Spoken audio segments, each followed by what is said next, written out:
Hey guys, tonight we slip through the torchlit streets of ancient Alexandria, where the air hums with the scent of papyrus and ambition. You're standing on the edge of a bustling port city, waves lapping against stone quays, as scholars in flowing robes dart between colonnades, clutching scrolls like they're guarding gold. This is the birth of the Library of Alexandria, a place so grand it's practically begging to be mythic. But let's be real. You're wandering into a world where one stray spark or a clumsy intern could torch centuries of knowledge. Good luck surviving that chaos. So, before you get comfortable, take a moment to like the video and subscribe, but only if you genuinely enjoy what I do here. Drop a comment with your city and local time. I'm curious where you're drifting off from tonight. Now, dim the lights, maybe turn on a fan for that soft background hum, and let's ease into tonight's journey together. You're in the early days of the Ptolemaic dynasty, around 300 BCE, when Alexandria's streets pulse with the energy of a city determined to outshine the world. Ptolemy I, a general turned king, has a wild dream: make this Egyptian port the brain of the ancient world. He's not messing around. His vision is a library so vast it'll house every book ever written. You can almost hear him bragging at dinner parties. Yeah, Athens wishes they thought of this. The mainstream fact here is that Ptolemy I, and later his son Ptolemy II, poured serious cash into this project, luring scholars from Greece, Persia, and beyond, with promises of free meals and a cushy gig. These guys weren't just book nerds. They were the rock stars of their day, debating geometry while sipping wine by the Mediterranean. But here's the quirky tidbit. The library wasn't just a building, it was a whole vibe. The Mouseion, its parent institution, was like a proto-university where intellectuals lived, ate, and argued about the stars or whether crocodiles make better pets than cats. Spoiler, they don't. Picture you, wandering through courtyards where poets and astronomers are bickering over lunch, scrolls tucked under their arms. The library itself, nestled within this complex, was less a single room and more a sprawling network of shelves, lecture halls, and storage nooks. Historians still argue whether it was one massive building or a series of connected spaces, but either way, you're surrounded by thousands of papyrus rolls, each one a fragile whisper of someone's genius. You feel the weight of Ptolemy's obsession as you step into this dream. The city's alive merchants hawk spices, sailors shout in a dozen languages, and somewhere, a scholar's muttering about Euclid's latest theorem. The library's not just a place to store books, it's a statement. Ptolemy wants every visitor to gawk and whisper, "This is the center of the world." But you're already noticing the challenges. Papyrus isn't exactly bulletproof. Humidity curls it, bugs munch it, and don't even think about dropping it in a puddle. You're starting to wonder how they'll keep this treasure trove safe from the chaos of time. The king's got big plans, but you're squinting at a nearby torch thinking, "Buddy, you're one bad intern away from disaster." Still, the energy's infectious. You're caught up in the dream, trailing scholars as they plot to collect every scrap of knowledge from Athens to India. It's audacious, reckless, and maybe a little insane, but you're here for it. As you weave through the Mouseion's colonnades, you catch glimpses of the future. Scholars are already sketching out plans to snag books from every corner of the known world. You overhear whispers about ships being searched at the harbor, their scrolls borrowed for copying. It's a bit shady, sure, but you can't help smirking at the hustle. This place is a magnet for big brains and bigger egos, and you're right in the middle, watching history's greatest library take shape. The sun's dipping low, casting golden streaks across marble floors, and you feel the pull of something massive, a legacy that's about to outlast empires.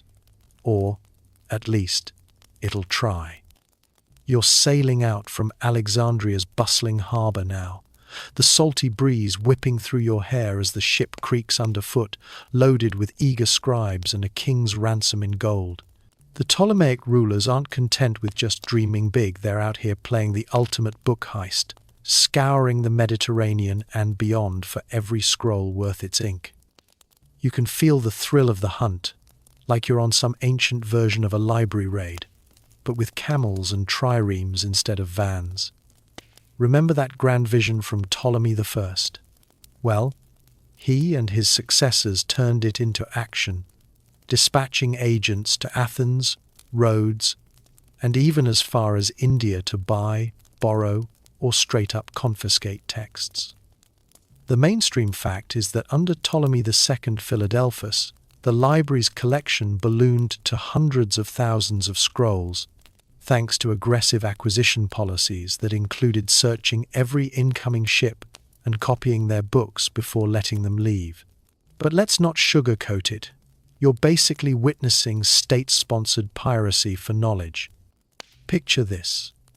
A weary merchant docks in Alexandria, thrilled to sell his spices, only to have royal officials board his vessel and politely demand to see any scrolls on board. They'd take them to the library, make copies, and sometimes forget to return the originals. It's cheeky, right?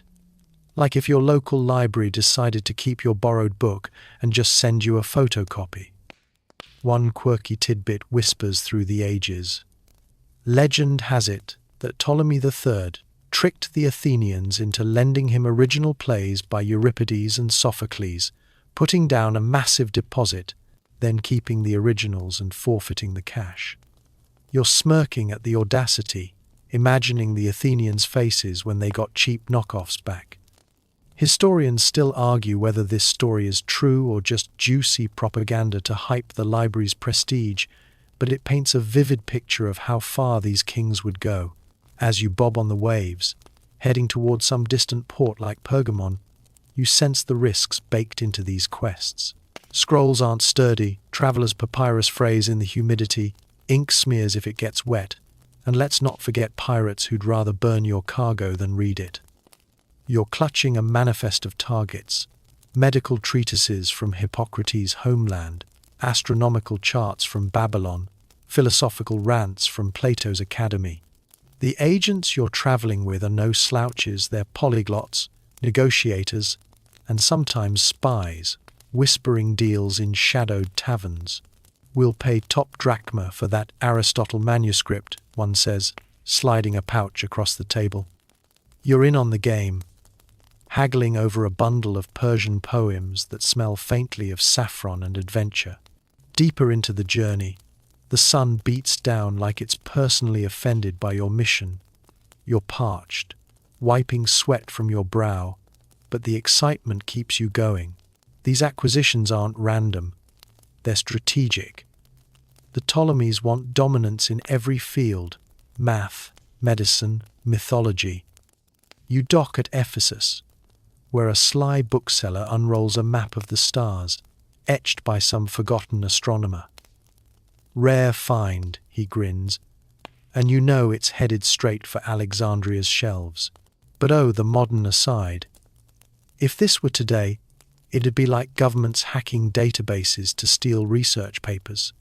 Kinda shady, but effective. And here's a light joke to ease the tension. Why did the ancient librarian cross the sea? To get to the other scroll. Yeah, groan-worthy, but it fits the vibe. You're not just collecting dust gatherers. These scrolls are lifelines to lost worlds. A treatise on engineering from Syracuse could revolutionize siege machines, or a herbal guide from Ethiopia might cure the king's indigestion. As the ship turns back toward home, laden with crates of fragile treasures, you feel the weight of safeguarding them. Wrapping them in oiled cloths, stuffing them with herbs to ward off bugs, it's all part of the quest. Remember those early scholars planning in the Mausoleum? This is their dream manifesting, one voyage at a time. But you're eyeing storm clouds on the horizon, wondering if all this effort will survive the trip. The sea's a fickle guardian, after all. Back in Alexandria, you're unloading under the watchful eyes of port officials, who catalogue each arrival with meticulous care. The library's growing, scroll by scroll, but so are the headaches. Foreign rulers start getting wise, hiding their best works or demanding exorbitant prices. You overhear a debate in a waterfront inn. Should we bribe that Babylonian priest for his star charts? It's a moral grey area, but knowledge waits for no ethics committee. Another joke slips in these agents were the original bookworms, except they didn't eat the pages. They hoarded them like dragons with gold. You chuckle softly, the sound lost in the harbour's din. As night falls, you're trailing a caravan inland, camels swaying with boxes of Indian epics and Hebrew scriptures. The desert whispers, secrets, stars wheeling overhead like the very maps you're transporting.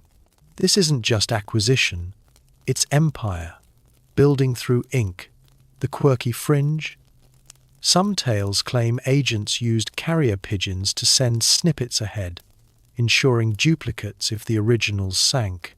True or not, it adds flair to your adventure. Historians still argue whether the library ever reached its fabled 500,000 scrolls, but you're seeing the hustle that made it possible. You're exhausted now, the rhythm of waves and hooves lulling you, but the quest presses on. Each new edition fortifies the library against ignorance, yet invites new dangers, envy from rivals, the slow creep of decay. You're hooked, though, drifting toward the next horizon, scrolls in hand. You're stepping off the dusty docks now, the scent of sea salt fading as you wind through Alexandria's labyrinthine streets toward the heart of the Mausion complex. The crates of freshly acquired scrolls from those far-flung quests are being carted ahead, their contents whispering promises of enlightenment, but you're already shifting your gaze to the real MVPs here, the buildings themselves. These aren't just pretty facades. They're fortresses disguised as temples of learning, engineered to shield fragile papyrus from the world's relentless assaults. You feel the solid crunch of marble under your sandals, the air cooling as you enter shaded porticos, and it hits you. This place was built to last, or at least to outsmart disaster for as long as possible. The mainstream historical fact grounds us in the grandeur. The Library of Alexandria was part of the larger Mausion, a sprawling campus funded by the Ptolemies, with architecture inspired by Greek peristyle courts and Egyptian durability, featuring massive stone walls that could withstand earthquakes and sieges. You're tracing your fingers along these walls now, cool and unyielding, carved from local limestone that's been baked under the relentless Egyptian Sunday. Columns soar overhead like silent sentinels, supporting roofs designed to deflect rain rare as it is here away from the precious interiors. But it's not all open-air elegance. You're delving deeper into hidden vaults, subterranean chambers burrowed into the earth where the most valuable texts are stashed. These aren't your grandma's basement storage. They're climate, controlled by ancient standards, with ventilation shafts pulling in dry desert air to combat the harbor's sticky humidity. Picture yourself descending a dimly lit staircase, torchlight flickering on walls etched with faint hieroglyphs, remnants of the land's older mysteries. Down here, the quirky tidbit emerges. Some accounts suggest these vaults included clever water channels, not for flooding but for cooling, inspired by Nile irrigation tricks, where evaporation from shallow pools kept temperatures steady. It's like the ancients invented AC without the hum of a compressor. You're chuckling softly at the thought. Imagine explaining to a Ptolemaic engineer that one day we'd have apps to control room temps while binge-watching history docs. Historians still argue whether these underground spaces were primarily for storage or also served as secret reading rooms for elite scholars, dodging the public eye to ponder forbidden texts in peace.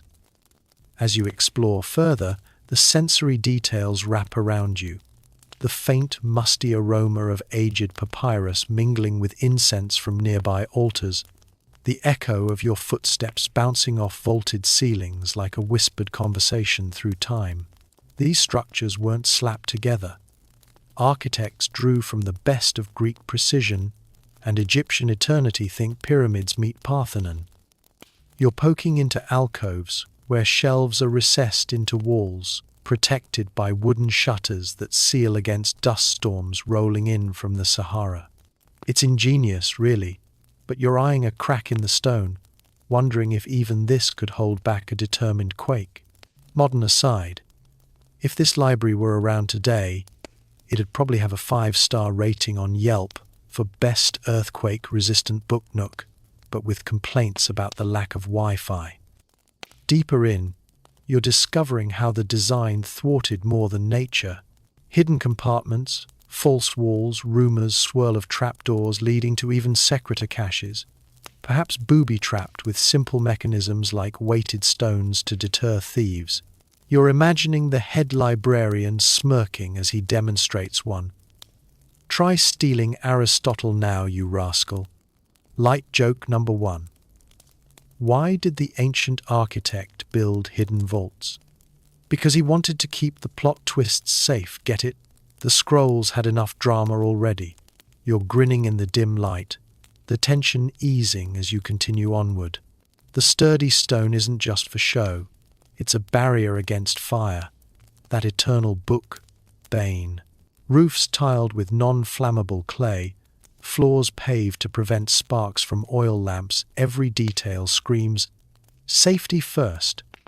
You're recalling those collection quests, how the scrolls arrived vulnerable from sea voyages, only to be whisked into these protective embraces.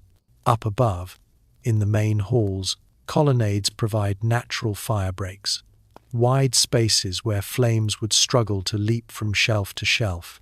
But down here in the vaults, it's a different world, cooler, darker, with air shafts cleverly angled to avoid direct sunlight that could fade inks. You're running your hand over a shelf, feeling the grain of cedar wood imported from Lebanon resistant to rot and bugs, another layer of defense.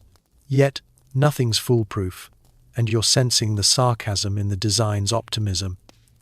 These Ptolemies poured fortunes into marble and mortar, but earthquakes don't care about budgets.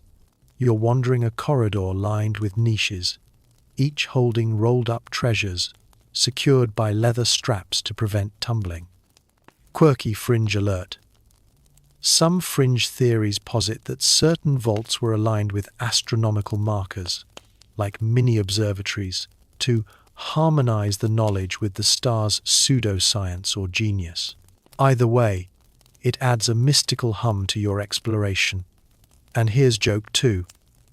The library's architecture was so solid, even the books couldn't put it down. Badum TSS.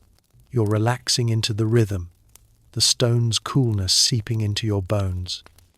As you ascend back toward the surface, light filtering through latticed windows, you appreciate the holistic approach. Gardens surround the complex, acting as buffers against urban fires, their greenery a soft contrast to the hard stone. You're pausing in a courtyard, fountain trickling like a lullaby, realizing these safeguards weren't static, they evolved. Later, Ptolemies added reinforcements, perhaps learning from near misses like minor tremors. Historians debate the exact layout, whether the Serapeum Temple served as a backup site with its own vaults, duplicating protections. You're pondering that as you emerge into the sunlight, blinking at the sprawl of Alexandria beyond. The exploration lingers, a testament to human ingenuity against entropy.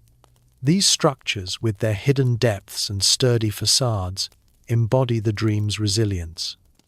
But you're already glancing toward the scholars milling about, knowing that architecture alone won't catalogue the chaos pouring in from those quests. The air warms again, carrying hints of the sea, as you drift onward. You're emerging from the shadowed vaults now, the cool stone giving way to the warmer glow of the library's main halls, where sunlight filters through high windows like a gentle invitation to linger. Those architectural safeguards you just explored? They're the sturdy shell, but inside, it's all about the meticulous dance of organization, the cataloging that turns a hoard of scrolls into a navigable sea of knowledge.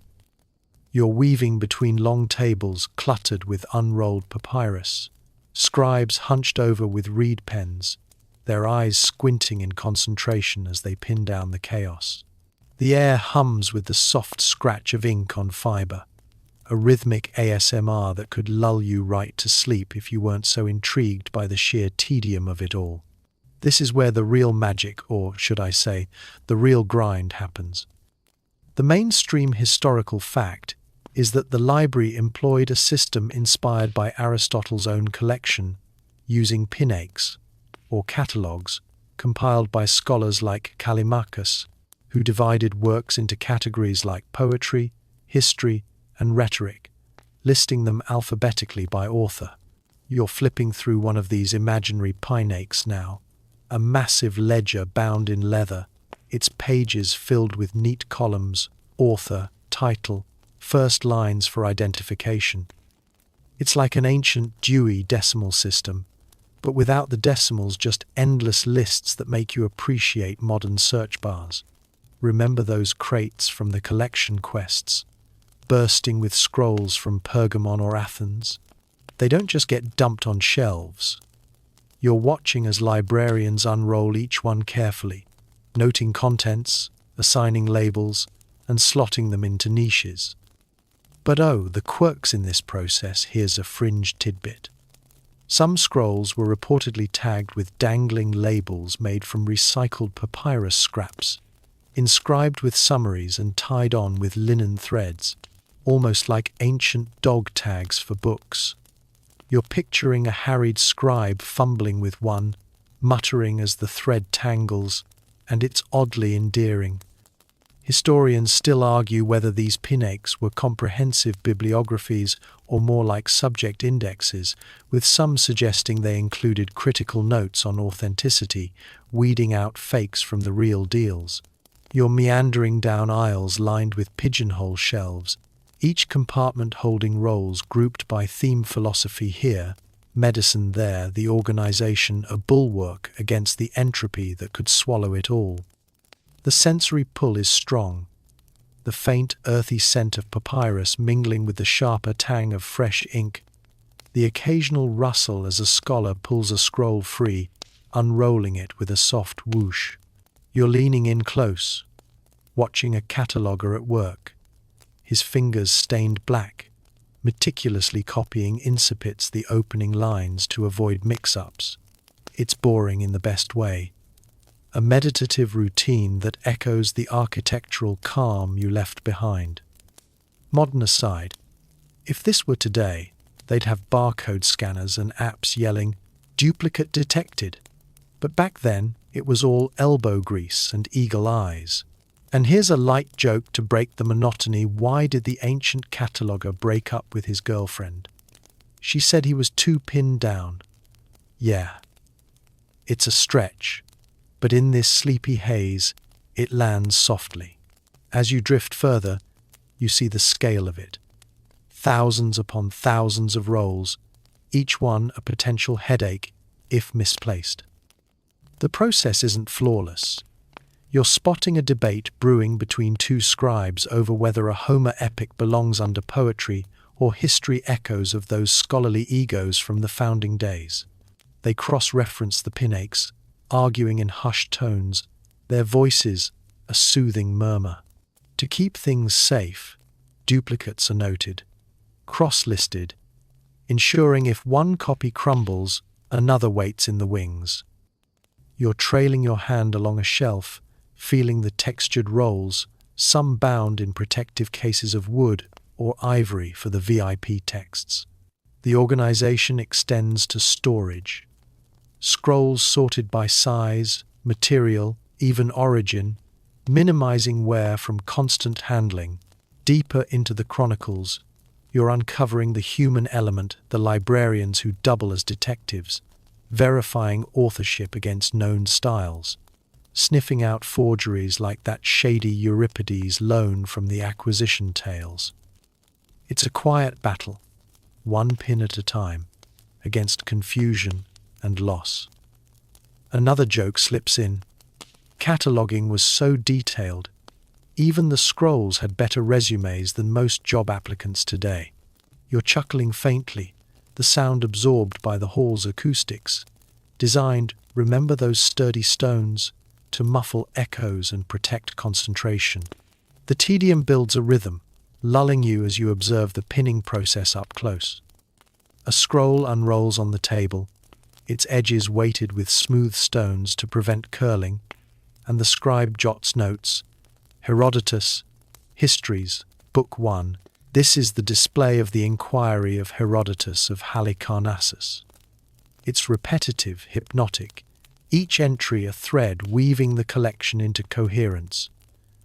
Quirky detail? Fringe stories claim some catalogues included doodles or marginalia, like tiny sketches of authors, turning the pinaches into illustrated guides. Art meets admin. You're imagining a cartoonish Aristotle with a beard down to his knees, and it adds a whimsical layer to the seriousness. Yet, challenges lurk. Papyrus yellows over time, labels fade, and human error sneaks in. A misfiled scroll could mean rediscovering lost knowledge centuries later. You're sensing the sarcasm in the system's ambition.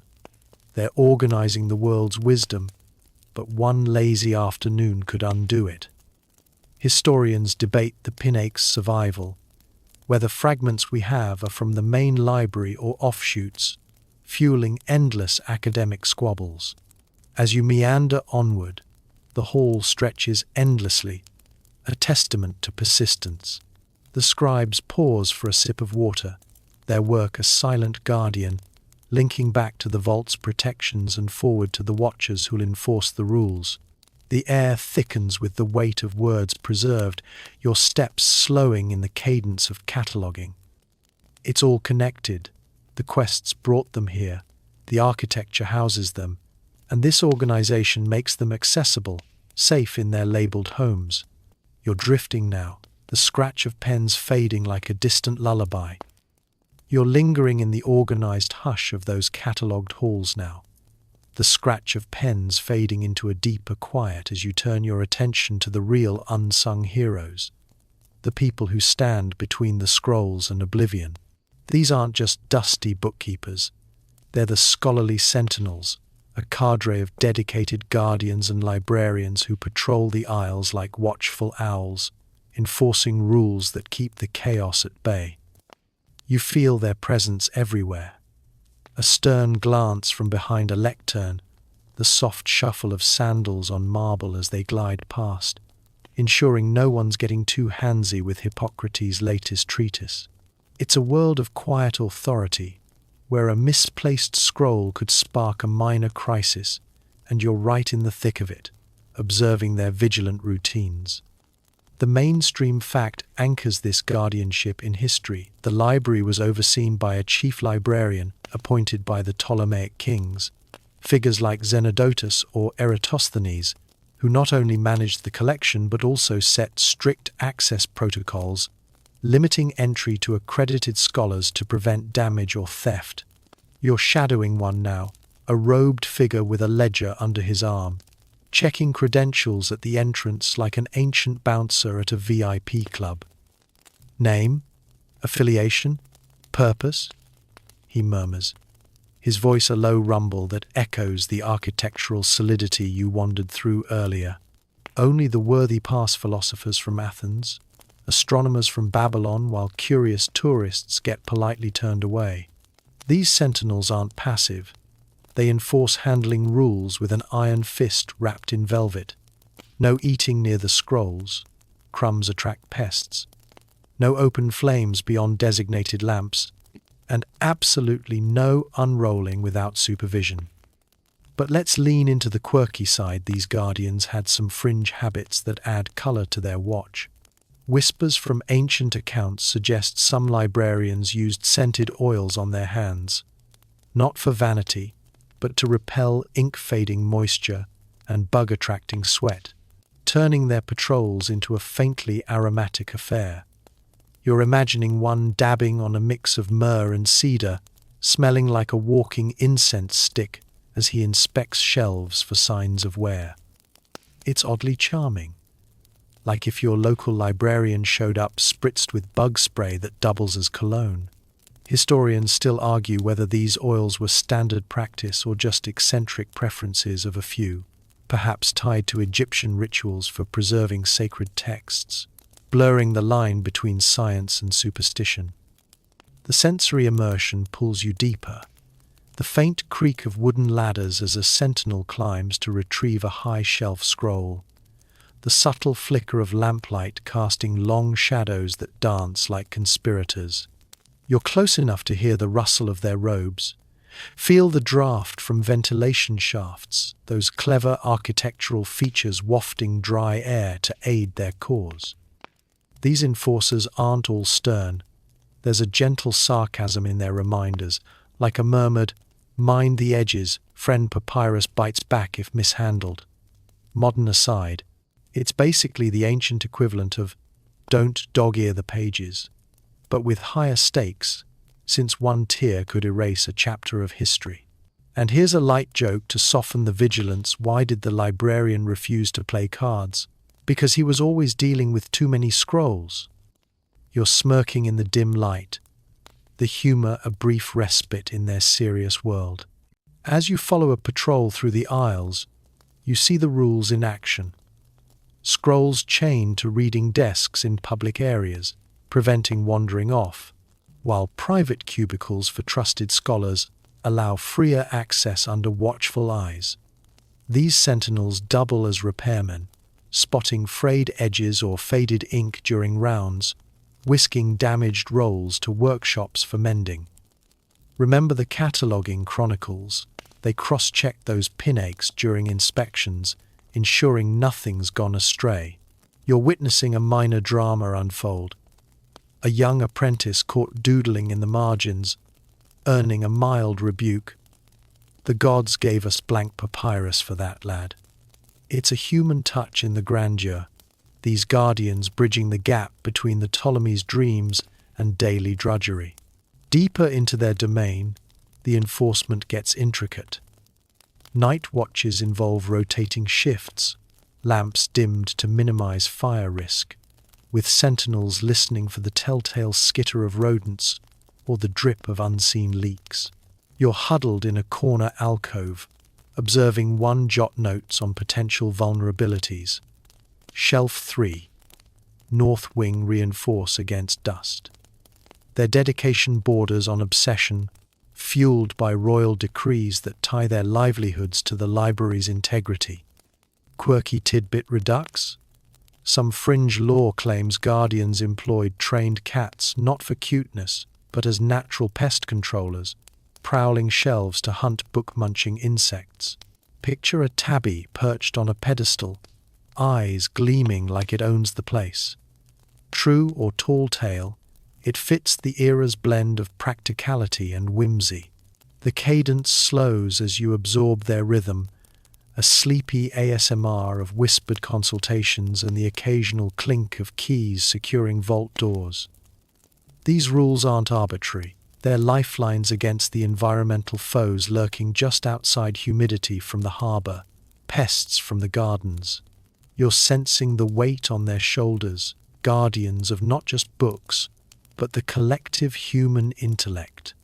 Another joke eases in. These librarians were so protective, they made helicopter parents look chill, hovering over every unroll like it was their baby. Your chuckle fades into the hush, blending with the ambient calm. Yet, cracks show in the system debates among the sentinels themselves about leniency for favored scholars, or whether to allow copies for export, risking originals. Historians ponder if corruption ever crept in, bribes for illicit access, but the records are spotty. You're drifting past a group huddled in discussion, voices low. Eratosthenes insists on open access for measurements, but rules are rules. It's a microcosm of the library's tensions, enforcement clashing with innovation. As dawn filters through latticed windows, a new shift arrives. Seamless handover, ensuring no gap in vigilance. The Guardian's world envelops you, a cocoon of rules woven into the fabric of safety. Callbacks to earlier adventures, the quest's halls, the vault's depths, the catalogue's order all converge here under their watchful gaze. But you're already glancing toward the horizon, where external threats like moisture and bugs wait to test their mettle. The air stirs faintly, carrying hints of the sea, as you ease onward in their protective shadow. You're gliding past the vigilant sentinels now, their stern gazes softening into the background as you step outside the library's marble embrace, feeling the Mediterranean breeze tug at your robes. The air's heavy with salt and damp, a reminder that Alexandria's greatest treasures face enemies far sneakier than thieves or careless scholars. You're confronting the relentless forces of nature, humidity, pests, and the slow grind of time itself that threaten the fragile papyrus scrolls within. It's a battle fought not with swords but with ingenuity, and you're right in the thick of it, sensing the library's heartbeat strain against the elements. The sun beats down, waves crash nearby, and you're starting to understand why keeping books safe here feels like defying the gods. The mainstream historical fact grounds this struggle. Alexandria's coastal climate, with its high humidity and salty air, posed a constant threat to papyrus, which absorbs moisture like a sponge, causing it to rot or mold. You're standing in a courtyard now, the sea's breath curling around you, making your skin sticky. Inside, librarians battle this dampness with obsessive care, storing scrolls in cedarwood boxes to repel moisture and insects, while ventilation systems, those clever shafts from the architectural marvels, circulate drier air from the desert interior. You're picturing the scrolls nestled in their wooden cocoons, safe for now, but the humidity's a persistent foe, creeping in through every crack. It's like trying to keep your phone dry at the beach. Good luck with that. Here's the quirky tidbit. Some ancient sources hint that librarians used concoctions of herbs, like crushed myrrh or lavender, sprinkled around storage areas to deter bugs, creating a library that smelled like a spice market. You're catching a whiff now, a faint floral tang mingling with the musty papyrus, and it's oddly soothing, like an ancient air freshener. You can't help but imagine a librarian tossing lavender like confetti, muttering, "Take that, beetles." Historians still argue whether these herbal defenses were widespread or just a quirky experiment by one eccentric keeper, perhaps influenced by Egyptian mummification practices where aromatics preserved more than just bodies. The sensory pull is vivid. The sticky air clings to you, the distant hum of the city blending with the rustle of palm fronds in the garden buffers those green barriers you glimpsed earlier, doubling as pest deterrents. You're ducking into a storage room, where shelves are lined with clay jars, some sealed with wax to lock out moisture.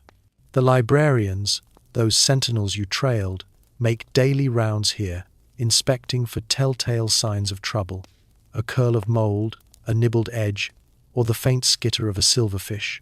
Modern aside, it's like running a data center in a swamp. One wrong move, and your whole archive's toast. And here's a light joke to ease the tension. Why did the papyrus scroll go to therapy? It had too many damp emotions. You're chuckling softly, the sound lost in the courtyard's breeze. As you delve deeper, the battle against pests comes into focus. Alexandria's warmth attracts all sorts of critters, termites, moths, even rats that see papyrus as a buffet. You're watching a scribe gingerly unroll a scroll, spotting tiny chew marks, his face twisting like he's personally offended. The library's countermeasures are relentless. Elevated shelves keep rolls off damp floors, and some are wrapped in linen treated with bitter resins to make bugs think twice. You're recalling those quirky cats from the sentinel's tales, prowling silently, their eyes glinting as they hunt intruders. Whether myth or reality, the idea of feline librarians adds a cozy charm to this endless war. Another joke slips in. The library's pest control was so good, even the bugs checked out politely. Your grin widens, the humor a soft anchor in the sleepy narrative. The fight against time's decay is subtler, but no less fierce. Papyrus, made from pressed reeds, yellows and brittles over decades, even in ideal conditions. You're observing a librarian testing a scroll's texture, his fingers gentle as he gauges its fragility, deciding if it needs copying a callback to the tedious cataloguing you witnessed, where duplicates were lifelines. The ink itself, often carbon-based, fades under sunlight or humidity, so storage rooms are kept dim, with shutters closed during the day's peak heat. You're squinting in the low light, the air cool but heavy, feeling the weight of preserving words against eternity's pull. Yet, nature's not the only enemy. Human negligence spilled wine. A forgotten lamp looms as a threat, tying back to the Guardian's strict rules. You're sensing the sarcasm in the librarian's diligence. They're fighting a losing battle, yet they keep at it, like Sisyphus with a scroll instead of a boulder. Quirky fringe detail. Some tales suggest they used salt crystals in storage jars to absorb stray moisture, a trick borrowed from Egyptian tomb builders. True or not, it paints a picture of desperate creativity. Historians debate how effective these measures were, with some arguing the library's losses were exaggerated, while others point to fragments showing water damage as proof of the struggle. As you wander back toward the open air, the sea's roar grows louder, a reminder of the environment's relentless pressure.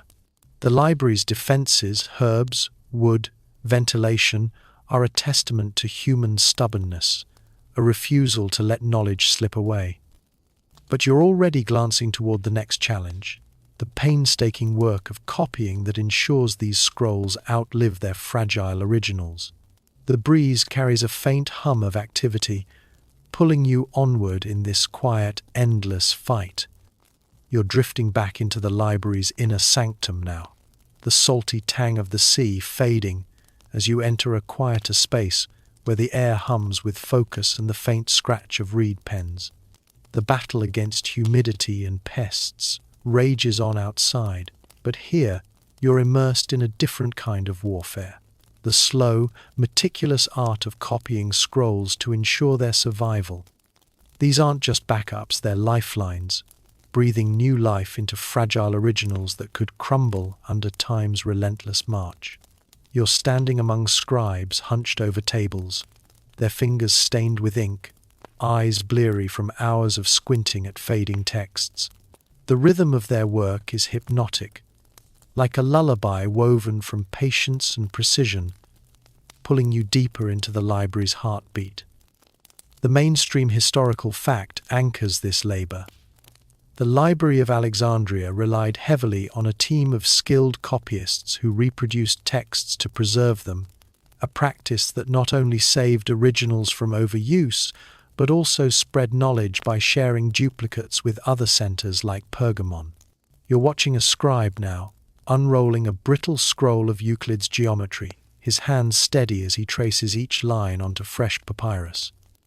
The process is grueling. Every letter, every diagram must be flawless, no shortcuts allowed.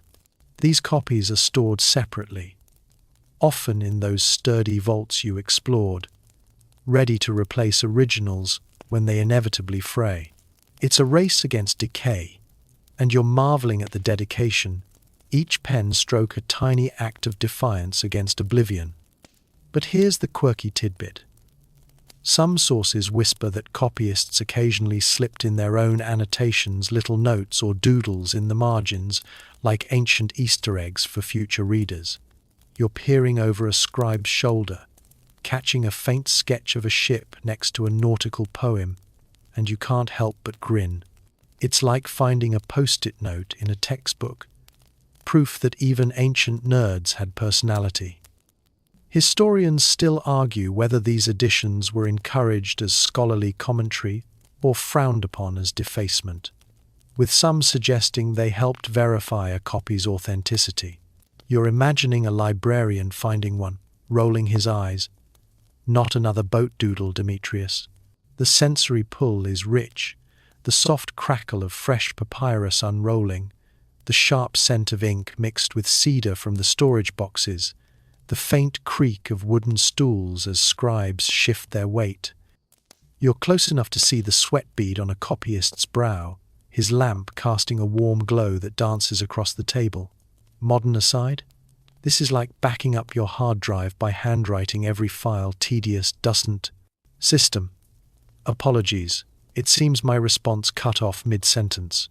Let me pick up right where we left off and complete Section 7, sticking strictly to the outline bullet for copying customs and maintaining the second-person narrative, relaxed tone, and all required elements.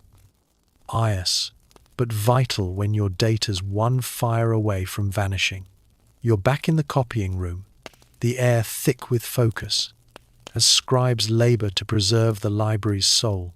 The mainstream fact, as we noted, is that Alexandria's copyists were essential, duplicating texts to protect originals and share knowledge, a practice that kept scrolls like Aristotle's lectures or Babylonian star charts alive for centuries.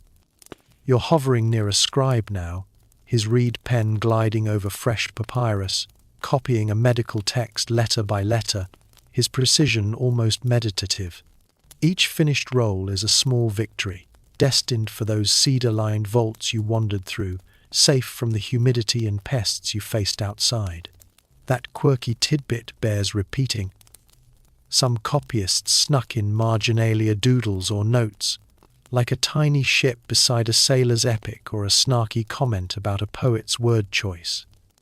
You're smirking at one now, a faint sketch of a laurel wreath next to a lyric poem, as if the scribe was crowning it a winner.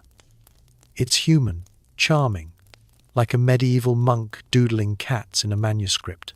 Historians still argue whether these were tolerated as scholarly flair or scolded as vandalism, with some theorizing they help track a copy's origin provenance via personality. You're picturing a sentinel, those guardians you trailed, catching one and sighing, "Focus, man, we're saving civilization here." The sensory details wrap around you. The dry rustle of papyrus as it's smoothed flat, the faint squeak of a pen nib catching on fiber, the dim flicker of oil lamps casting shadows that sway like sleepy dancers. You're leaning closer, feeling the warmth of the lamp, smelling the earthy mix of ink and wood. The scribes work in near silence, broken only by the occasional murmur of consultation or the clink of an inkpot being refilled.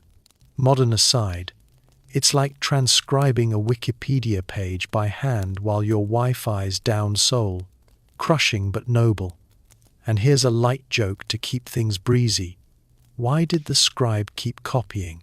Because he wanted to be the original Control+C. You're chuckling softly, the sound blending into the room's quiet hum.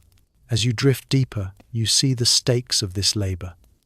Copying isn't just preservation, it's a safeguard against human error and external threats. A dropped scroll, a spilled cup of wine, remember those strict sentinel rules? Could ruin an original, but a duplicate waits in reserve.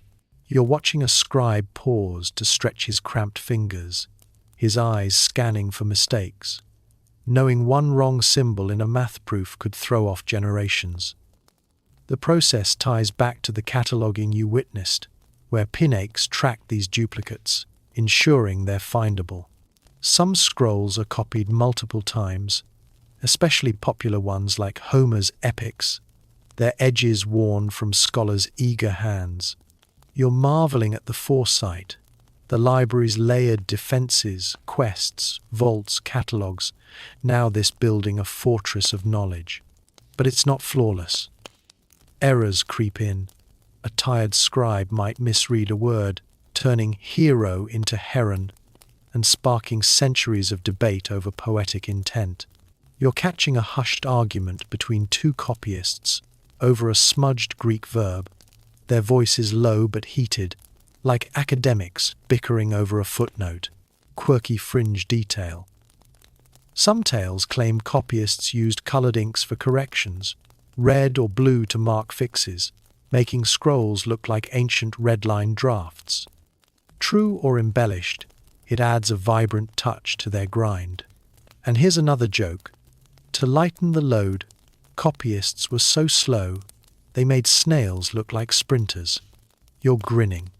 The humor, a soft ripple in the room's calm.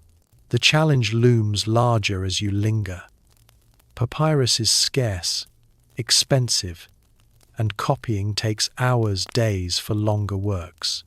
You're sensing the sarcasm in their ambition. They're racing to save everything, but time's a cruel editor. Historians debate how many scrolls were fully duplicated. Some say only key texts got the treatment, while others argue the library churned out copies like an ancient printing press. You're watching a finished roll being tied with linen, labeled for storage, its original tucked away to rest. The scribe yawns, the day's heat seeping through shutters, and you feel the weight of their task. Every stroke preserves a thought, a story, a proof. As you ease away, the copying room's rhythm lulls you, pens scratching like a distant tide. The scrolls, once vulnerable from their sea voyages or pest-ridden shelves, gain a second life here. But you're already glancing toward the broader force's royal decrees. Perhaps that shaped this meticulous work, ensuring its funding and purpose. The air stirs with the faint scent of ink, pulling you onward, the library's pulse steady but fragile. You're drifting away from the rhythmic scratch of the copyists' pens now, their quiet labor fading as you step into a grander sphere where the weight of royal power shapes the library's fate. The air shifts, carrying the faint scent of polished marble and authority as you find yourself in the shadow of the Ptolemaic court, where kings issue decrees to fortify the Library of Alexandria's mission. These aren't just suggestions, they're ironclad mandates, backed by gold and the threat of royal displeasure, ensuring the scrolls you've seen collected, catalogued, and copied stay safe. You're trailing a royal messenger now, his sandals clicking on the palace floor, a sealed edict tucked under his arm. The stakes feel higher here. The library's survival tied to the whims of rulers who see it as their legacy. The mainstream historical fact is that the Ptolemaic dynasty, particularly Ptolemy II Philadelphus and Ptolemy III Euergetes, issued formal decrees to fund and protect the library, mandating its expansion and establishing rules like mandatory scroll seizures at the port to boost the collection. You're picturing Ptolemy II, lounging on a gilded throne, dictating to a scribe, "Every ship's scroll's mine." It's bold, tying back to those acquisition quests you sailed through, where agents borrowed texts with royal backing. These decrees didn't just fund shelves, they ordered the hiring of more librarians, copyists, and guards, ensuring the library's machinery, those vaults, catalogues, and sentinels, kept humming. You're sensing the power behind it, the king's voice echoing through the Mausian's halls, demanding immortality through knowledge. But here's the quirky tidbit. Some sources claim these decrees included odd perks, like granting librarians tax exemptions or free wine rations to keep them loyal, turning bookkeeping into a cushy gig. You're smirking as you imagine a sentinel sipping vintage Nile Valley red, muttering, "Worth it for guarding Euclid." It's a human touch in the royal grandeur, like offering a modern librarian free coffee for life. Historians still argue whether these incentives were real or exaggerated in later accounts to glorify the Ptolemies, but it paints a picture of rulers who knew loyalty needed sweetening. You're standing in a courtyard now, overhearing a clerk read a new edict aloud to assembled scholars. More funds for cedar boxes, stricter penalties for scroll mishandling. The crowd nods, some rolling their eyes, bureaucracy. Even then, the sensory pull is vivid. The rustle of the messenger's papyrus as he unfurls the decree, the faint clink of gold coins being counted for library budgets, the warm glow of torches casting long shadows across palace mosaics. You're close enough to feel the tension scholars whispering about the king's latest demands, their voices, a soft buzz, like a distant fan. Modern aside, this is like a government grant with strings attached. Build the library, but make it a monument to us. And here's a light joke to ease the mood. Why did Ptolemy fund the library? So he could brag he owned more books than his ex, Athens. You're chuckling quietly, the humor blending with the courtyard's hum. As you linger, you see how these decrees ripple outward. They mandate repairs for damaged scrolls, tying back to the copyist's work, ensuring originals don't crumble before duplicates are made. They reinforce the Sentinel's rules: no unauthorized visitors, no exceptions, keeping pests and clumsy hands at bay. You're trailing the messenger to the library now, where he delivers the edict to the chief librarian, a grizzled scholar who nods wearily, already calculating how to stretch the new funds. The decrees also push for innovation, better storage, like those herb-lined jars you sniffed out, or importing Lebanese cedar for pest-proof shelves. It's a royal obsession, each edict a brick in the library's defenses, built on the foundation of those early visions you glimpsed, but cracks show in the system. Royal whims shift. Ptolemy III's got a thing for rare texts, but his successors might not care as much. You're overhearing grumbles about budget cuts or pressure to prioritize showy acquisitions over maintenance. Quirky fringe detail. Some tales suggest decrees included bizarre clauses, like demanding scholars salute the library's statue of Athena before entering, a nod to divine protection. True or not, it adds a ceremonial flair to the grind. Another joke slips in: those royal decrees were so strict, even the scrolls stood at attention. You're grinning, the humor softening the weight of royal expectations. The deeper challenge emerges as you wander. Enforcing decrees across a sprawling complex isn't easy. Corruption creeps in. A guard bribed to let a rich merchant peek at a restricted text. You're catching whispers of such scandals, hushed debates among librarians about loyalty versus practicality.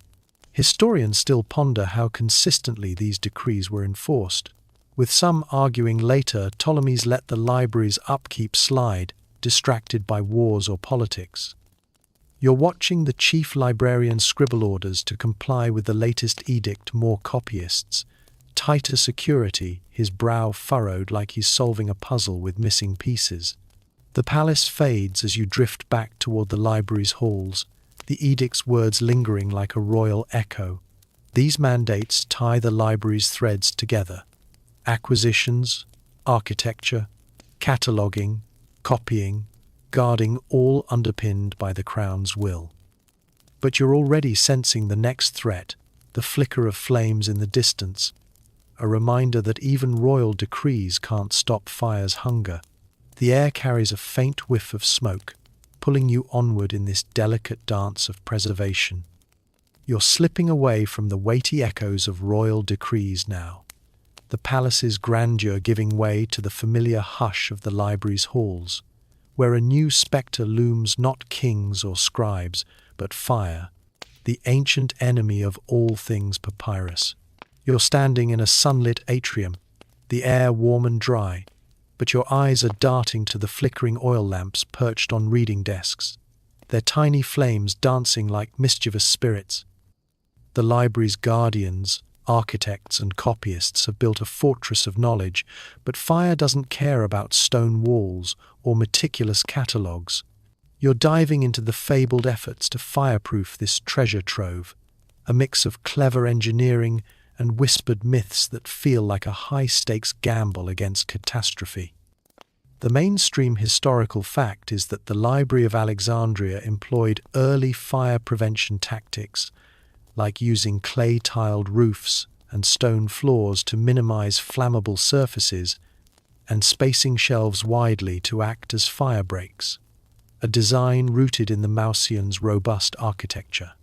You're tracing your fingers along a cool stone wall now, noticing the absence of wooden beams overhead replaced by fire-resistant clay tiles that gleam faintly in the light. The librarians, those sentinels you shadowed, enforce strict lamp protocols. Only low, wick, enclosed oil lamps allowed, and never left unattended. You're watching one being snuffed out as a scholar leaves. The sentinels glare sharper than the flame itself. It's a system born of paranoia, tying back to the vaults and cataloguing that keep scrolls safe but vulnerable to a single spark. Here's the quirky tidbit. Some fringe accounts claim librarians experimented with fire-retardant coatings, like soaking papyrus in alum solutions or wrapping scrolls in treated linen, borrowing tricks from Egyptian embalmers who preserved more than just mummies. You're picturing a scribe gingerly dipping a scroll's edges in a pungent mix, wrinkling his nose like he's handling ancient hot sauce. It's quirky, almost alchemical, and you're smirking at the thought fireproof books sound like something a wizard would pitch. Historians still argue whether these treatments were common or just desperate experiments, with some doubting their efficacy against a real blaze. You're standing near a storage niche now, sniffing for traces of that bitter alum scent, wondering if it's myth or method.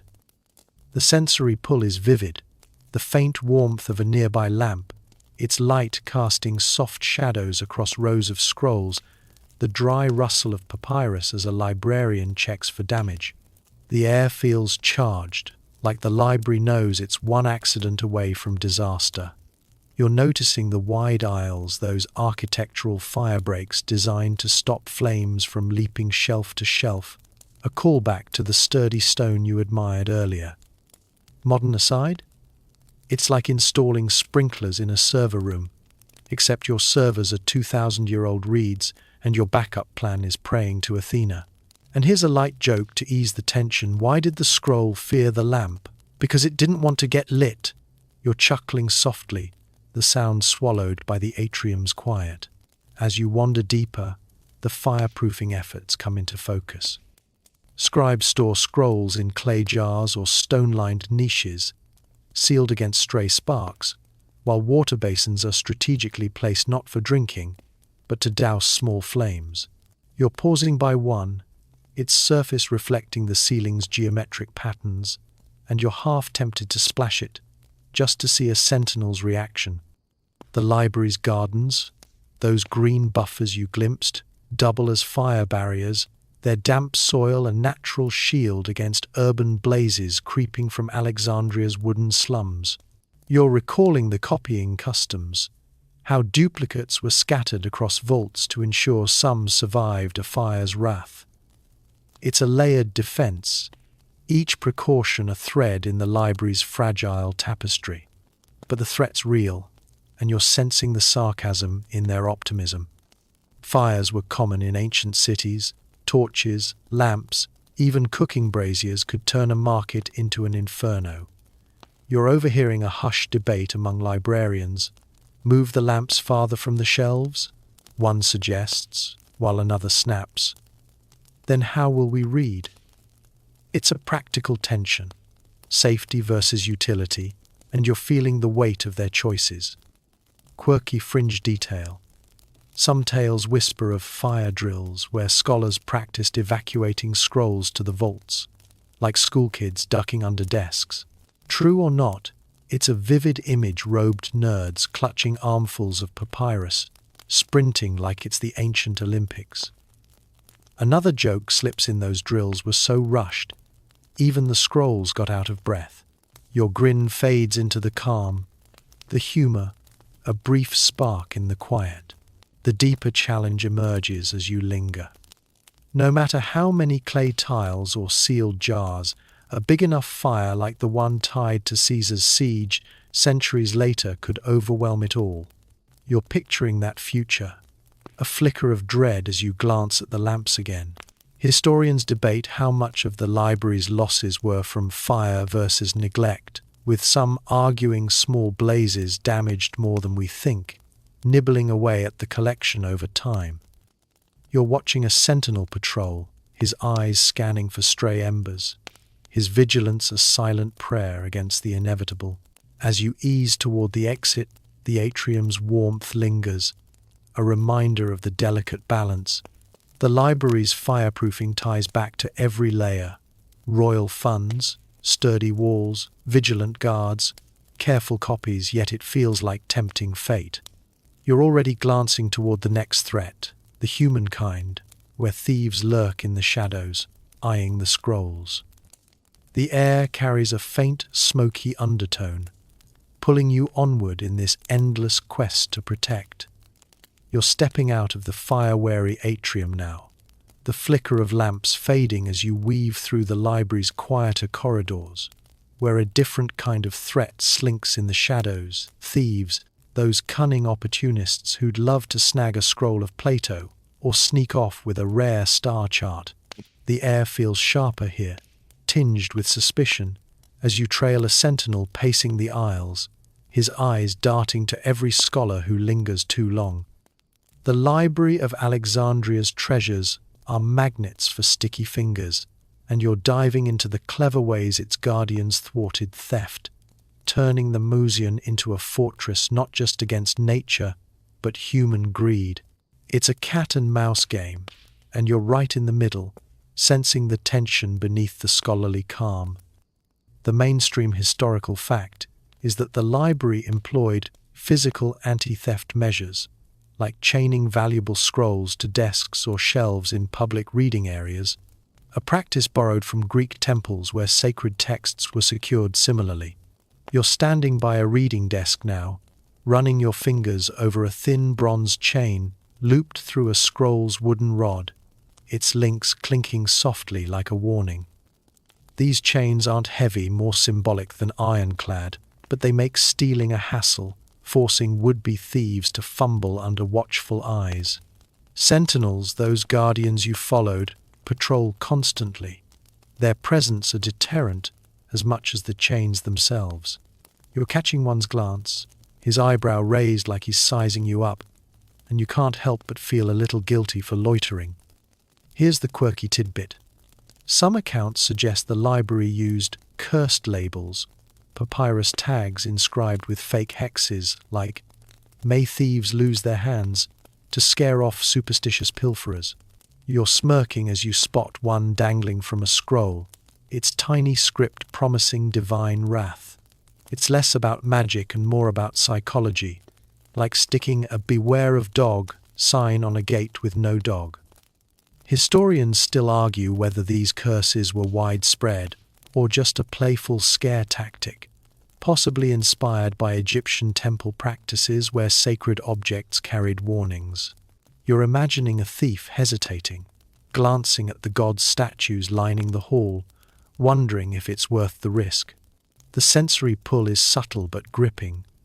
The faint metallic tang of those chains, the soft shuffle of sandals as a sentinel passes, the distant murmur of scholars debating in a nearby alcove. You're in a reading room now, the air cooler, with high windows letting in slanted light that doesn't quite reach the shadowed corners, perfect hiding spots for a sneaky hand. The chains clatter as a scholar adjusts a scroll, and you're noticing how the desks are spaced, making it hard to slip away unnoticed. Modern aside, it's like securing rare books in a museum with those annoying retractable cords effective, but you're still tempted to tug. And here's a light joke to break the tension. Why did the thief skip the library? Too many chains, not enough charm. You're chuckling quietly, the sound absorbed by the room's hush. As you delve deeper, the anti-theft measures get craftier. Valuable scrolls are stored in locked cedar boxes, or those subterranean vaults you explored, accessible only to trusted librarians with keys.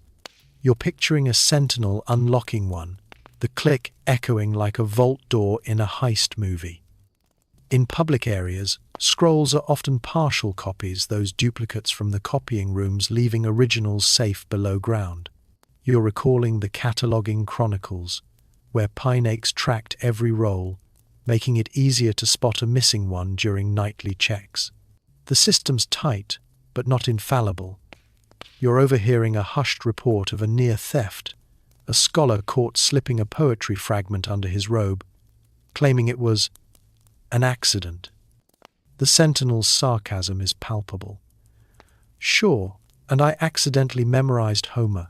The human element adds layers to the defense. Sentinels rotate shifts to prevent bribery, their loyalty bolstered by those royal decrees you overheard, maybe even sweetened with that rumored free wine. Quirky fringe detail.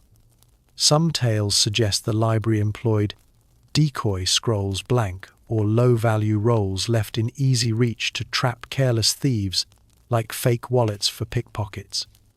True or not, it's a sly touch, and you're grinning at the thought of a thief smugly grabbing a dummy scroll, only to find it's just a grocery list.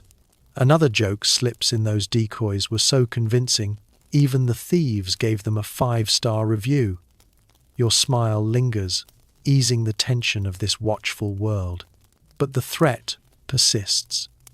Alexandria's a cosmopolitan hub. Merchants, diplomats, rogue scholars, all potential culprits with motives from profit to espionage. You're sensing the librarians' paranoia, their eyes scanning for unfamiliar faces or too curious hands. Historians debate how much was actually stolen, with some arguing losses were minimal due to these measures, while others point to later accounts of missing texts surfacing in rival cities like Pergamon. You're watching a sentinel double-check a chain's lock, his fingers deft, his expression weary but resolute. It's a quiet war, fought in glances and clinks.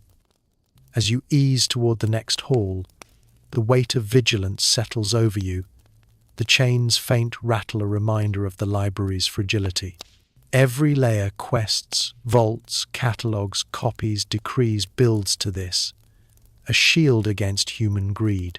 But you're already glancing toward the scholars themselves, their debates brewing like storms, threatening the library's calm in their own way. The air carries a faint echo of voices, pulling you onward. You're easing away from the clinking chains and watchful sentinels now, their quiet vigilance fading as you slip into a sun-dappled lecture hall where the air crackles with a different kind of energy. Scholarly debates, the kind that could shake the library's calm as much as any thief.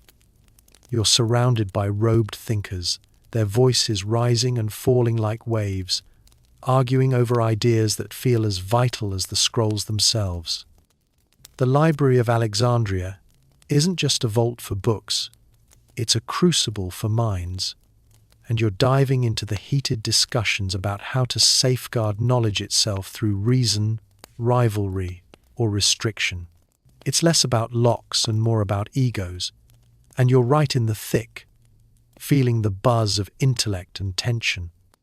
The mainstream historical fact is that the library was a hub for intellectual exchange, hosting scholars like Eratosthenes and Aristarchus, who debated everything from the Earth's circumference to the heliocentric model, with these discussions shaping how knowledge was preserved and prioritized.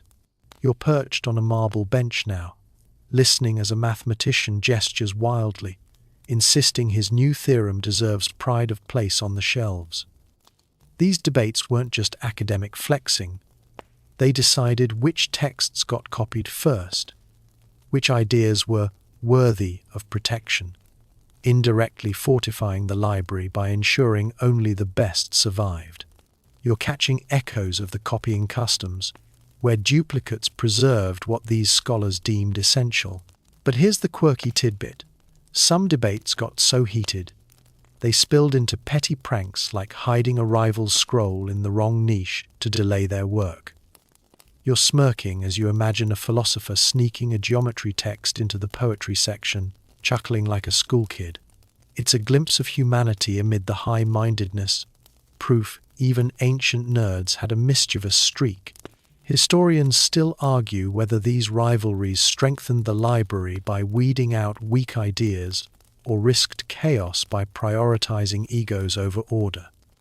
You're watching two scholars face off now, one waving a papyrus roll like a sword, arguing over whether a medical text's herbal cure is genius or nonsense. The sensory pull is electric, the sharp clap of hands emphasizing a point, the faint scent of ink lingering on scrolls spread across tables, the warm sunlight slanting through high windows, catching dust motes that dance like ideas in the air. You're close enough to hear the rustle of robes as a scholar paces, his voice a rhythmic cadence that's almost ASMR-worthy, lulling yet intense. Modern aside, it's like a Reddit thread come to life, with upvotes replaced by shouts and downvotes by glares. And here's a light joke to ease the vibe. Why did the scholars argue? Because they wanted to be the brightest scroll in the room. You're grinning softly, the humor blending with the hall's hum. As you lean in, the debates reveal their stakes. These scholars aren't just bickering for fun, they're gatekeepers, deciding what knowledge gets amplified or buried. A poet pleads for his epic to be copied before it crumbles, while an astronomer insists star charts take priority, practicality versus art. You're recalling the cataloguing chronicles, how pinaches reflected these priorities, shaped by who won these verbal duels. The sentinels hover nearby, ensuring no scrolls get borrowed mid-argument, their presence a callback to the anti-theft measures you saw. But the real safeguard here is the clash itself, ideas tested by fire, ensuring only the strongest endure. Yet, the chaos lurks. Egos flare, and you're catching a whiff of sabotage rumors of a scholar slipping a forged line into a rival's text to discredit him. It's subtle warfare, tying back to the copyist's marginalia, where personal notes could sway a text's fate. Quirky fringe detail. Some tales claim debates were staged as public spectacles, with audiences betting drachmas on who'd win, like an ancient TED Talk with gambling. True or not, it adds flair to the scene, and you're picturing a crowd cheering as a geometer slams a point home. Another joke slips in those debates was so intense, even the scrolls started taking sides. Your chuckle fades, the humor a soft anchor in the storm. The deeper challenge emerges as you listen. These debates could delay preservation, while scholars argue a scroll might yellow or a copy go unmade. You're sensing the sarcasm in their passion. They're fighting to save knowledge, but their squabbles could doom it. Historians debate how much these rivalries shaped the library's collection, with some arguing they curated excellence, while others say they skewed toward popular or politically safe ideas. You're watching a young scholar falter, his theory mocked, and you feel the sting ideas, like scrolls, are fragile. As you drift toward the hall's edge, the voices soften, their cadence lulling you like a distant tide. These debates, for all their chaos, are a safeguard, refining what the library protects. But you're already glancing outward, where external threats, wars, invasions loom larger than any scholarly spat, testing the library's resilience in ways no argument can. The air carries a faint echo of the city's din, pulling you onward. You're slipping out of the lecture hall's buzzing debates now, the scholars' voices fading into a distant hum as you step into the open air of Alexandria's streets, where the city's pulse quickens with a more dangerous rhythm. The library's internal safeguards, chains, copies, decrees, debates are impressive, but they're no match for the external threats looming beyond the Mausian's walls, invasions, sieges, and the chaos of empires clashing. You're walking past bustling markets and armed guards now, the salty breeze carrying whispers of unrest, Roman legions, local uprisings, rival kings eyeing Alexandria's wealth. The library's a jewel, and you're sensing how its brilliance makes it a target, its scrolls vulnerable to the violence of the ancient world. The mainstream historical fact is that the Library of Alexandria faced multiple external threats over centuries, notably during Julius Caesar's siege in 48 BCE, when parts of the city, possibly including library annexes, were damaged in fires set to destroy ships in the harbor. You're standing on a rooftop now, overlooking the port, where triremes bob and soldiers drill, their armor glinting under the sunday.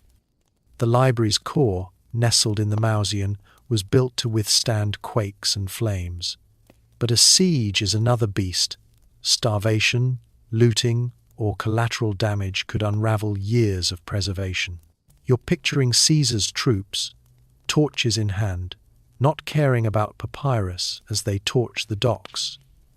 It's a grim callback to the fireproofing efforts you explored, now tested by war's reckless hunger. Here's the quirky tidbit.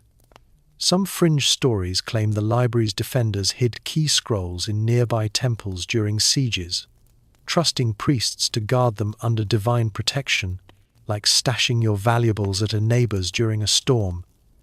You're imagining a librarian sneaking a crate of Euclid's works to a shrine of Serapis, whispering prayers as he goes. It's a desperate, almost theatrical move, blending faith and strategy. Historians still argue whether these hideaways happened or were later myths to explain missing texts, with some suggesting the Serapeum Temple doubled as a backup library. You're glancing at the distant temple now, its columns gleaming, wondering if it holds secrets beneath its sacred floors. The sensory pull is intense. The sharp tang of smoke from a distant brazier, the clatter of spears as soldiers march past, the low roar of the city like a restless beast. You're on edge, the air heavy with tension, as if the library's marble walls could crumble under a siege's weight. Modern aside, it's like guarding a data center during a blackout. Your firewalls are great, but a bomb's a different story. And here's a light joke to cut the dread. Why did the library fear sieges? Because even scrolls can't dodge a catapult. You're chuckling softly, the humor a fleeting shield against the growing unease. As you wander closer to the mausoleum, you see its defenses in action. Those sturdy stone walls you admired are reinforced with extra guards during tense times, their swords a stark contrast to the sentinels' pens. The royal decrees you overheard funded these measures, stationing troops to protect the complex, while scholars were sometimes evacuated with key texts to safer quarters. You're recalling the copying customs duplicates scattered across vaults, or even sent to allied cities, now a hedge against looting. But the threat's real. You're overhearing a panicked whisper about a recent skirmish near the port, where flames licked close to a storage annex. The librarian's faces are grim, checking catalogues to ensure nothing's lost. The deeper challenge unfolds as you linger. Invasions don't just destroy, they disrupt. A siege could halt shipments of papyrus or cedar, starve the copyist's work, or scatter the scholars debating in those halls. You're sensing the sarcasm in the library's ambition. It's a beacon of knowledge, but beacons attract wolves. Quirky fringe detail. Some tales suggest librarians bribed invaders with lesser scrolls to spare the main collection, like tossing a thief your spare change. True or not, it's a cunning play, and you're picturing a librarian haggling with a gruff soldier, offering a poetry roll to save a math treatise. Another joke slips in: those bribes were so good, even the invaders left with a reading list. Your grin fades, blending with the city's din. Historians debate how much damage invasions actually caused, with some arguing Caesar's fire hit only a minor warehouse, while others claim it gutted significant holdings. You're watching a patrol reinforce the gates, their movements tense, as if expecting trouble. The library's layered defenses architecture, vigilance, duplicates face their ultimate test here, where a single breach could undo centuries. You're feeling the fragility, the scroll's safety hanging by a thread, as empires jostle for power. As you drift back toward the library's gates, the city's noise softens, but the weight of external threats lingers. Every layer you've seen: quests, vaults, catalogues, copies, decrees, debates, builds to this moment, where human ambition meets human destruction. You're already glancing toward the future, where restoration efforts will try to mend what wars break, the air carrying a faint echo of resilience as you move onward. You're stepping back into the library's quieter embrace now, the city's clamor of sieges and soldiers fading as you cross the threshold into a world of delicate recovery. The external threats you glimpse, those invasions and fires, left scars, and you're diving into the painstaking rituals of restoration that keep the Library of Alexandria's scrolls alive after minor damages. You're in a small workshop now, the air thick with the scent of papyrus dust and fresh ink, where scribes and artisans bend over tables, mending frayed edges and faded words like surgeons tending wounds. It's a slow, soothing process, a counterpoint to the chaos outside, and you're drawn into its meditative rhythm, feeling the library's pulse steady itself. The mainstream historical fact is that the library had dedicated restoration teams who repaired damaged scrolls, using techniques like patching tears with new papyrus or re-inking faded texts, a practice rooted in Egyptian traditions of preserving sacred documents. You're watching a restorer now, her fingers nimble as she glues a thin strip of papyrus over a tear in a geometry text, her movements precise as a seamstress. The process is meticulous. Damaged scrolls, flagged during sentinel patrols or catalogue checks, are brought here to be revived, ensuring the knowledge within doesn't slip away. It's a direct callback to the copying customs you saw, where duplicates were lifelines, but here, the originals get a second chance. Here's the quirky tidbit. Some sources whisper that restorers used fish glue, yes, made from boiled fish, for patching, creating a faintly oceanic whiff in the workshop that made scribes wrinkle their noses. You're smirking as you catch a hint of it, imagining a restorer muttering, "Smells like the harbor, but it saves Euclid." It's an odd, earthy detail, tying back to the environmental battles against humidity and pests. Historians still argue whether fish glue was standard or a niche trick, with some suggesting it was borrowed from shipbuilders who used it to seal hulls. You're picturing a restorer joking about sealing knowledge as she applies the sticky paste. The sensory pull is rich, the soft scrape of a bone tool smoothing papyrus, the faint creak of a wooden press flattening repaired scrolls, the dim glow of lamps casting a warm halo over the tables.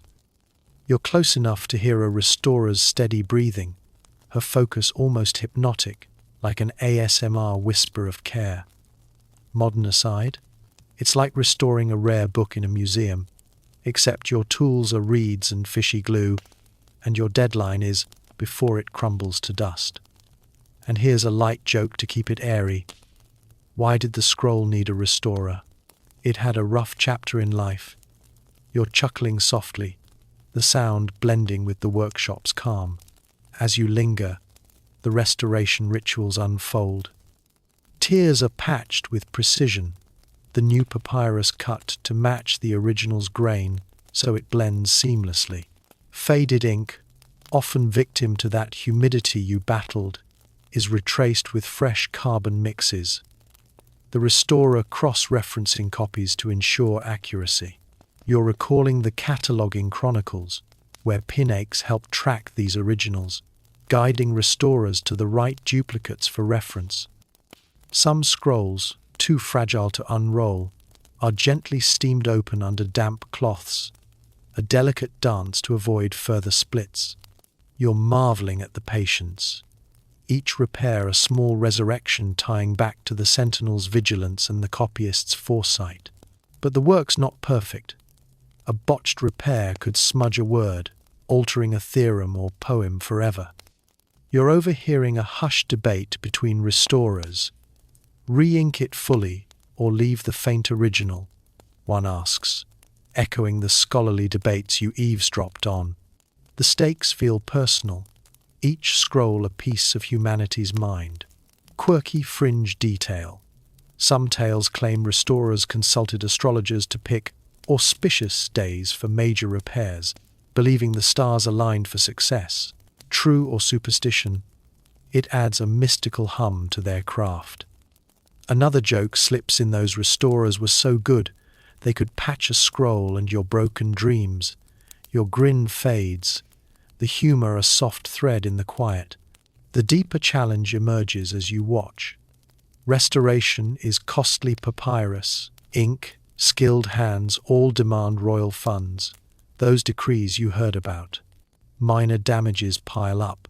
A water stain from a leaky roof, a nibbled edge from a rogue pest. You're sensing the sarcasm in their persistence. They're stitching together knowledge while time unravels it faster. Historians debate how much of the library was regularly restored versus left to decay, with some arguing later Ptolemy's skimped on maintenance as wars drained coffers. You're watching a restorer pause, wiping sweat from her brow, her eyes tired but resolute, knowing each fix buys a scroll another decade. As you ease toward the workshop's door, the rhythm of repairs lulls you, tools clinking like a distant tide. These rituals are a bridge, linking the library's layers, quests, vaults, catalogues, copies, guards, debates to this quiet act of renewal. But you're already glancing toward the myths of destruction, the legends of the library's fall that haunt its legacy. The air carries a faint whiff of fish glue, pulling you onward in this delicate dance of preservation. You're drifting away from the restoration workshop's gentle hum now, the scent of fish glue fading as you step into a hazier realm where whispers of legend and fact intertwine. The Library of Alexandria's story is tangled with tales of its destruction, catastrophic fires, invasions, or slow neglect that supposedly erased its treasures. You're standing in a quiet corner of the Mausean now, the air heavy with the weight of history, as you unravel these mythical mysteries, sifting through what's true, what's exaggerated, and what's pure fable. It's less about solid answers and more about chasing echoes, and you're caught in the dreamy pull of stories that have outlasted the scrolls themselves. The mainstream historical fact is that the library suffered multiple incidents of damage over centuries, with no single destruction wiping it out entirely. Julius Caesar's siege in 48 BCE, where fires damaged parts of Alexandria, is often cited as a key blow, though its impact on the main library is debated. You're picturing that chaotic scene now, flames licking the harbor, scrolls in nearby warehouses possibly caught in the blaze, a grim test of the fireproofing measures you explored. The library's core, nestled in the Mausean, likely survived, but the damage fed later legends of a grand inferno. You're sensing the fragility, the way each threat those invasions you witnessed chips away at the dream Ptolemy set in motion. Here's the quirky tidbit. Some fringe tales claim a secret emergency archive was spirited away during crises, hidden in desert caves, or smuggled to allied cities like Antioch, a bit like burying your hard drive in a bunker. You're imagining librarians hauling crates under starlight, dodging Roman patrols, their robes flapping as they whisper codes to trusted allies. It's a romantic notion, straight out of an ancient heist story. Historians still argue whether such a backup existed, or if it's a myth born from wishful thinking, with some pointing to texts surfacing elsewhere as evidence. You're glancing at the distant desert horizon now, wondering if fragments of Euclid still lie buried under sand. The sensory pull is haunting. The faint rustle of scrolls being checked in a dim-lit vault, the distant echo of the city's bustle, the cool touch of marble under your fingers as you lean against a column. The air feels thick, like history's holding its breath, as you ponder the library's fate. Modern aside, it's like trying to piece together a crashed server's data. Some files are gone, some corrupted, and some might just be hiding in the cloud. And here's a light joke to soften the mood. Why did the library's myths grow? Because gossip spreads faster than papyrus burns. You're chuckling quietly, the sound fading into the hall's stillness. As you delve deeper, the legends multiply. Some blame Caesar's fire. Others point to later events like the Christian zealot Theophilus in 391 CE, accused of torching the Serapeum, a possible library annex. You're picturing angry crowds, scrolls scattered, the restoration rituals you saw now futile against mob rage. Yet, evidence is spotty. The library likely faded gradually, its scrolls lost to neglect, looting, or smaller fires, not one cinematic blaze. You're recalling the copying customs, how duplicates might have saved some texts, scattered to other cities. The scholarly debates you overheard echo here, two arguments over which ideas deserved saving, now mirrored in debates over what was lost. The deeper mystery unfolds as you linger. Was it war, politics, or just time's slow grind? You're sensing the sarcasm in the myth's grandeur. People love a dramatic fall, but the truth might be mundaner. A budget cut here, a neglected vault there, quirky fringe detail. Some stories claim a few scrolls were deliberately burned by scholars to keep them from rivals, like an ancient delete file tantrum. True or not, it adds a spicy twist to the narrative. Another joke slips in: those scrolls didn't burn. They just went on a permanent vacation. Your grin lingers, the humor a soft light in the haze. Historians debate the extent of each destruction, with some arguing the main library limped on into the Roman era, while others say its heart was broken early. You're wandering a half-empty aisle now, shelves thinner than they once were, the catalogue's order fraying as sentinels struggle to track losses. The external threats sieges, invasions blend with internal ones, like those petty scholarly rivalries, each eroding the dream. You're feeling the weight, the way every layer, quests, vaults, copies, decrees fought to hold the line, only to face an enemy no chain or guard could stop: time itself. As you ease toward the hall's edge, the myths swirl like dust, their allure lulling you. The library's story isn't just about loss. It's about what endured: ideas carried in copies, minds shaped by debates. You're already glancing toward the future, where its lessons ripple through history, the air carrying a faint whisper of resilience as you drift onward. You're drifting through the hazy veil of myths now, the echoes of destruction fading as you stand in a quiet courtyard, the library of Alexandria's marble walls glowing softly under the fading light. The stories of fires and invasions linger, but you're turning your gaze to the enduring echoes, the lessons and legacy of this place that ripple through time, long after its scrolls turn to dust. You're reflecting on how the library's relentless efforts to keep its books safe shaped not just its own fate, but the very idea of preserving knowledge for the ages. It's a moment to pause, to breathe, as the weight of centuries settles around you like a gentle fog. The mainstream historical fact is that the Library of Alexandria's methods, its acquisitions, cataloguing, copying, and protections influenced later institutions, from Roman libraries to medieval monasteries, laying the groundwork for modern archives. You're picturing those early quests you sailed on, the scrolls gathered from distant lands, now inspiring medieval scribes to copy manuscripts in candlelit scriptoria.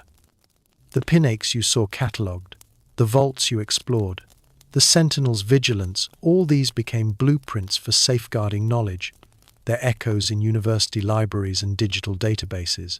You're standing by a fountain now, its trickle a soothing whisper, feeling the library's shadow stretch across history, its ambition undimmed by loss. Here's the quirky tidbit. Some fringe tales claim Alexandria's scholars left time capsules of summarized knowledge, abridged scrolls buried in jars, meant to outlast invasions. You're imagining a librarian sealing a clay pot with key theorems, hoping some future digger would find it. It's a whimsical nod to eternity, like tweeting a summary of human wisdom before a server crash. Historians still argue whether these capsules existed or were just poetic inventions, perhaps inspired by Egyptian tomb caches.